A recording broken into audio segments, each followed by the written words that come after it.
magidhi mbele. Erokamano ahinya. Amor gi jal mawacho ni ng'ato ka ng'ato bed gi gunde, ng'ato da wacho ni gunde ne piny mondo giwinjre ane maber kaka gidwa riembo wach mar gundni to gi kama oterowa. Wach Ol Kalou ni nitie kaka napuonjora gik mathoth. Achiel kuomgi, aparo ni jo Kenya ma kawaida onego bed mamor nikech chikwa mar constitution wach maduong' motele wacho niya ni teko en mar jopiny. Koro jopiny gie kowinjore maber magi psych themselves giwegi magi ng'eyo gima gidwaro to nitie kaka ginyalo yudo gima gidwaro no matter what.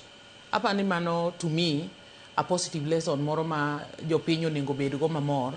Gimomiyo awuoyo kamano en ni sama wayiero joute mag bura gi, wayiero representatives mag jopiny, ok wayiero representatives mag sirkal per se. Koro an aneno ni jo Ol Kalou nyo chalo gimo iwinjore e paro achiel magi ng'eyo gima nyo gidwa yiero kaeto giwuok to gitimo yiero no. To wach kendo ma abenda morgo madwa ni mondo ashare as a lesson sana sana go jendewa matindo. Nyaka nyocha weche moko mag Gen Z movement chakre Kenya ka. An asebedo ka atimo campaign moro maling'ling kuom jo Gen Z gi ka wacho negi niya, weuru expose yourselves mondo bundi ogou kendo negu e ndara. Iwinjo? To nitiere opportunities mamoko aina manyo waneno Ol Kalou ni ka wawakore kaka joma tindo mabenda ng'eyo ni gin e joma ng'eny kata yiero mwadhi e 2027 ni majority mar joma yiero gi madhi yiero gin joma tindo. To joma tindo gi kowuok awuoka modhi ogombulu ni gikwe kaka nyo osiepna ni osewacho na dieri kanyo gik moko dhi nyime sama nyo kura igoyo kwe nyo nitie Ol Kalou. Koro ji nyo dhi adhiya to ng'ato yiero yiera kaka odwaro dhi adhiya. Kaso ka gise yiero to gi make sure ni girito kurago ma kurago kwan kaka no yiergi. Mano nyalo miyo jopiny gima nade mane gidwaro. Mi kata kaka kura kele dala. Nyanza waka na winjo kosiepna ni otalo at some stage. Ni kawadhi yiero to wasebedo gi ywagruok ni seche moko imiyowa ichunowa gi jotelo manok wadwar. Kaeto ma miyo ji bedo gi voter apathy, kaeto koro ji ng'anyo wedhi yiero. Koro an adwa nanyis jothurwa ni kik ung'anyo wedhi yiero.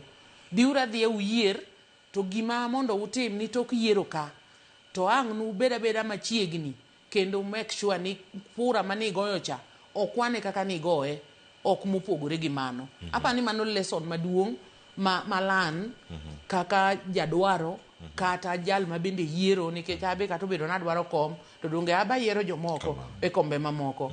Koro weche moko mag ni ka an agent mar Cleo to nikech Cleo ne ok omiya gima chamo kaendi koro an aseweyo awuok adhi nikech ne ok omiya gimoro.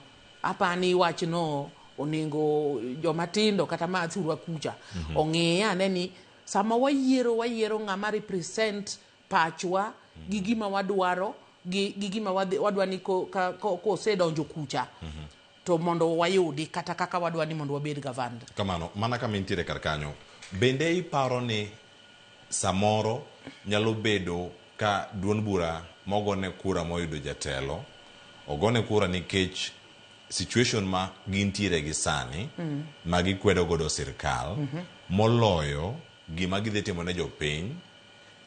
Ajenda ma sirkal nitiere godo ponono ne ber tipinge gi sani to be irange gi paro machielo bende madebed ni gima timore sani Mount Kenya